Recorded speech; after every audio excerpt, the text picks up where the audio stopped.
There has been a whisper on the lips of some men, men who refuse to eat from the trough of the masses, men who go to source, and this whisper that myths are history should become a shout.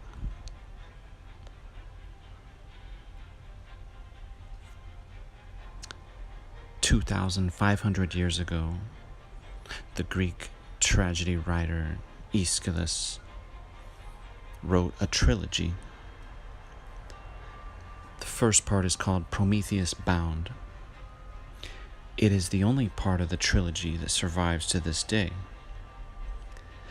The second part, called Prometheus Unbound, survives only in fragmentary form.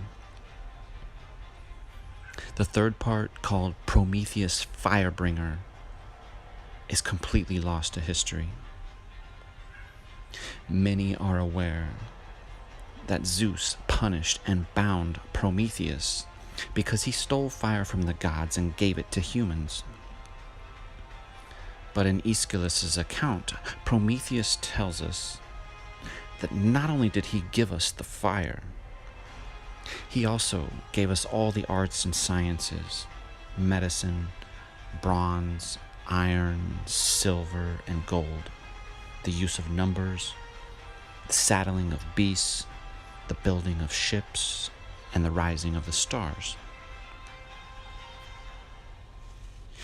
In the play, they speak of the new gods who now hold power in Olympus, and the titanic powers of old that can no longer be seen. And in speaking of the new Zeus, they say, "Mood immovable, and heart of stone has Kronos' son." And as we know, Kronos is Saturn, and Kronos is only the father of Zeus because Saturn was here first. Now, in the myths, we see the fanciful retelling of our epic history, the story of the new sun scattering our original Saturnian system, the reason for Roman Saturnalia. As we know, the gods are the planets, and their battles are memorialized in global mythology. And in Aeschylus' account, Prometheus is asked, "What was the accusation on which Zeus took you?" And Prometheus states, "It causes pain to me even to tell the story, and there is pain in silence." Now first, when the gods entered upon their anger, when they split into parties and strife rose among them, some wishing to cast Kronos out of his empire, so that this Zeus of ours might reign, and the others as eager to prevent Zeus ever ruling gods. End quote. In reference to this ancient electrical plasmatic planetary war in heaven, consider Prometheus' words speaking of Typhon. He says, "Yes, and I pitied when I saw him, the earthborn dweller in the Cilician caves, the terrible monster, the 100-headed one, laid low by force, furious Typhon, who took his stand against the whole of heaven and hissed out horror from his grisly jaws, and from his eyes he flashed grim-visaged gleam of fire. Bent to destroy by force the tyranny of Zeus.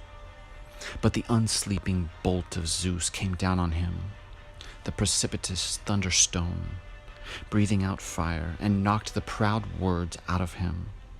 And the boasting struck through to the very heart.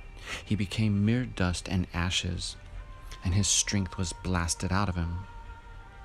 End quote. Now, guys, I do these videos to spur your own research into these ideas and concepts that lay bare the origins of religion. It's all the result of planets, sun, and electricity. The ancient, majestic beauty of the Saturnian alignment is the Eye of Ra, the Eye of Odin, and the biblical Mount of the Configuration. This golden age of Kronos, when Saturn reigns supreme, it's our heritage. And in Aeschylus's account, we see the dramatic sense of loss when he speaks of bound Prometheus, who I believe is the personification of defeated and ringed Saturn, when he writes, "Now the whole earth has raised a cry of mourning. All men lament the dying out of the splendid, time-honored, noble fame of yours and your brothers. All mortals dwelling in houses and homes of holy Asia, in your hard, grievous suffering, weep and lament with you." End quote. So what is the takeaway? Do we continue to mourn the loss of the Golden Age, powerless to get it back? No, we celebrate our survival and the tenacity of our race, and we push towards progress. As Prometheus states, the way of fate was not by strength or force of might. Victory and power proceeded from intelligence. Have a good night, guys.